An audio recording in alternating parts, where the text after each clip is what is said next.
Halo semuanya, di video kali ini kita akan melanjutkan pembahasan soal OSP tahun 2023, soal nomor 7. Reaksi berikut merupakan reaksi sintesis polimer Kepler antara parafenilendiamina, senyawa yang di sebelah kiri. Jadi ini adalah parafenilendiamina, dan dengan tereftaloyl klorida, senyawa yang di sebelah kanan. Kevlar merupakan polimer yang dikenal sebagai bahan anti peluru. Pertanyaan pertama, jika tereftaloyl klorida diukur spektrum 1H NMR, akan memberikan sinyal hidrogen.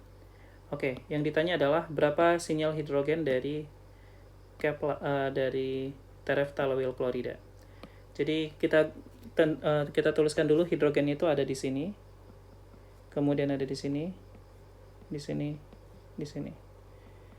Nah, karena di sini gugus sampingnya yang nempel di cincin benzen itu sama dan posisinya parah, jadi kita bisa menuliskan adanya simetri di sini. Jadi simetrinya itu ada yang garisnya seperti ini, yang menunjukkan bahwasanya hidrogen yang di sebelah kiri dan di sebelah kanan itu sama.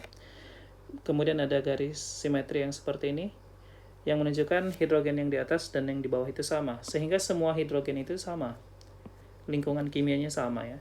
Sehingga jumlah sinyal hidrogen yang akan muncul hanya satu saja. Oke. Kemudian soal berikutnya, nilai massa molar molekul tereftaloyl klorida adalah, kalau kita lihat dari rumus strukturnya, maka rumus kimia dari tereftaloyl klorida adalah C8H4O2Cl2. Seperti itu. C8H4O2Cl2, kalau kita hitung MR-nya menggunakan ARCl yang ada di tabel periodik, seperti itu. Kalau kita hitung MR-nya, berarti ini nanti MR-nya sama dengan, ini kita hitung dulu, C itu 12 kali 8, tambah O 16 kali 2, tambah hanya 4, tambah CL-nya di tabel periodik 35,5, misalkan gitu ya. Nah, itu nanti dapatnya 203 gram per mol. Oke, 203. Dan massa eksaknya diketahui sebesar 201,9588. Nah, nilai massa eksak ini diperoleh dari spektrum massa ya, spektrometri massa yang ada di soal ini. Nah, 202 itu kalau kita baca itu berasal dari sini. Nah, ini nilainya 202 dan yang ini nilainya 204. Seperti itu. Kemudian, pertanyaan berikutnya, nilai massa eksak tersebut berasal dari kombinasi isotop klor berapa dengan berapa gitu ya. Cl35 dengan Cl35, Cl35 dengan 37, 36 dengan 35, atau 37 dengan 37. Nah, kita tahu bahwasanya isotop Cl itu ada dua. Jadi isotop Cl itu ada Cl35 dan Cl37. Nah, namun di tabel periodik nilai AR atau massa atom relatif dari Cl itu kan 35,45. Karena itu dihitung dari rata-rata dari massa isotop Cl35 dan Cl37.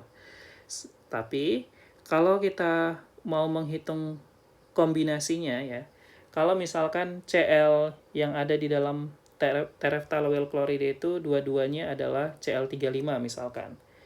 Berarti MR-nya menjadi, kalau dua-duanya Cl35 ya, jika kedua atom Cl adalah Cl35, maka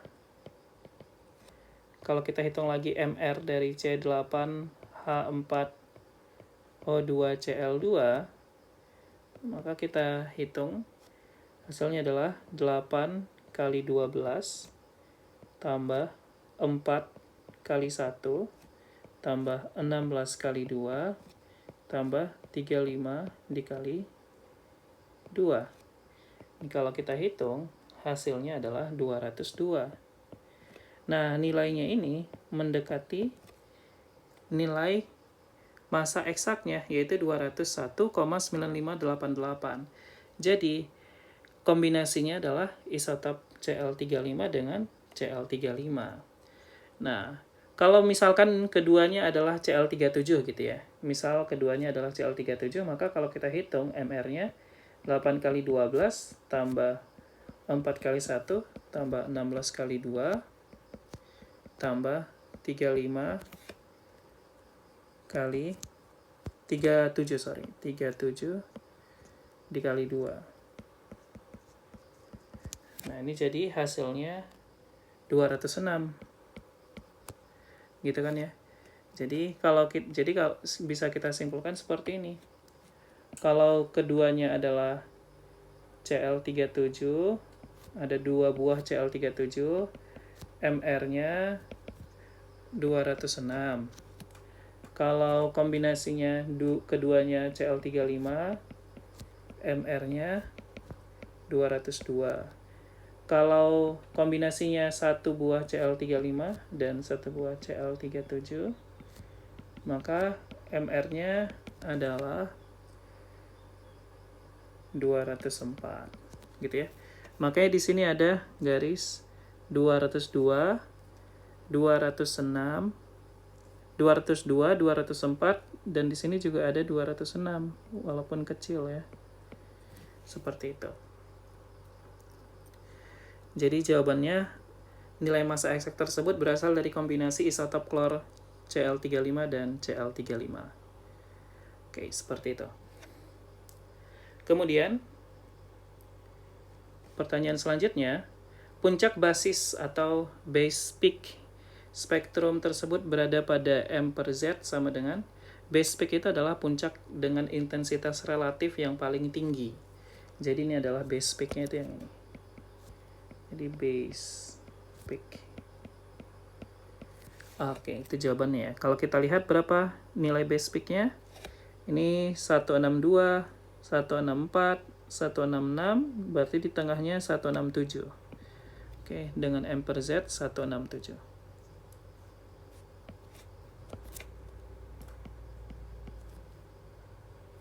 Kemudian pertanyaan selanjutnya, puncak basis tersebut berkorelasi dengan fragmen dengan rumus. Oke, kalau kita lihat base peak-nya ini kan nilai, ini kita geser dulu ya. Kita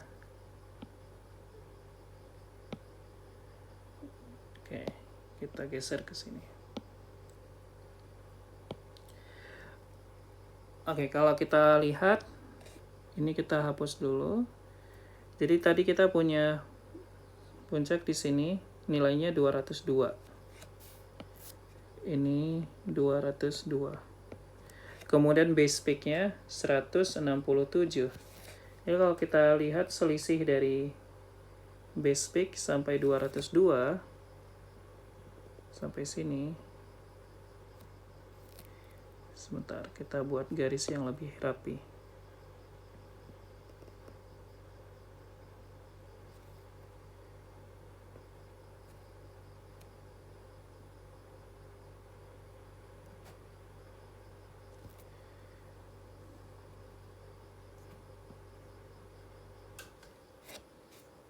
Oke, sebentar ya.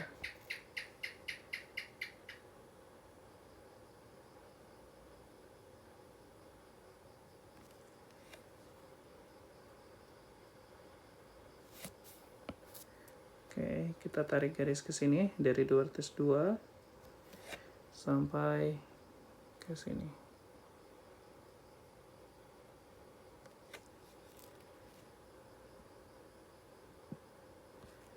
Oke, kita hitung selisihnya.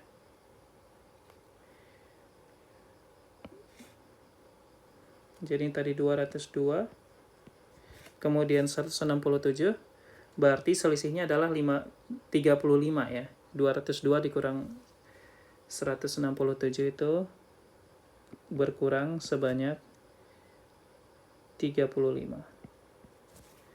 Nah, jadi M-35, M-nya itu MR dari yang tadi asalnya 202 gitu ya. Jadi berkurang 35 artinya dia melepaskan atom Cl, satu buah atom Cl, karena MR-nya berkurang sebanyak 35. Jadi di spektrometri massa itu, puncak-puncak yang di sebelah kiri, ya, puncak-puncak dengan M per Z yang lebih kecil, itu diperoleh dari fragmentasi molekul-molekul yang di sebelah kanan. Molekul-molekul yang lebih besar itu pecah, menghasilkan molekul-molekul yang lebih kecil, makanya terukur juga nih M per Z yang berada di sebelah kiri yang kecil-kecil itu. Oke, jadi di sini dari 202 ke 167 dia melepaskan satu buah atom Cl, sehingga kalau rumus molekul awalnya adalah C8H4O2Cl2, melepaskan satu atom Cl menjadi C8H4O2Cl. Jadi jawabannya adalah yang opsi yang pertama, C8H4ClO2, karena melepaskan satu buah atom Cl. Soal berikutnya tentang spektrum IR. Ketika membandingkan spektrum inframerah monomer tereftaloil klorida dan produk Kevlarnya, didapat serapan yang diduga berasal dari gugus karbonil C double bond O pada daerah bilangan gelombang 1664 cm-1 pada spektrum A dan 1769 cm-1 pada spektrum B. Berdasarkan data tersebut, spektrum A adalah spektrum inframerah dari siapa, dan B spektrum inframerah dari siapa. Maksudnya yang spektrum A itu apakah punya tereftaloil klorida atau Kevlar.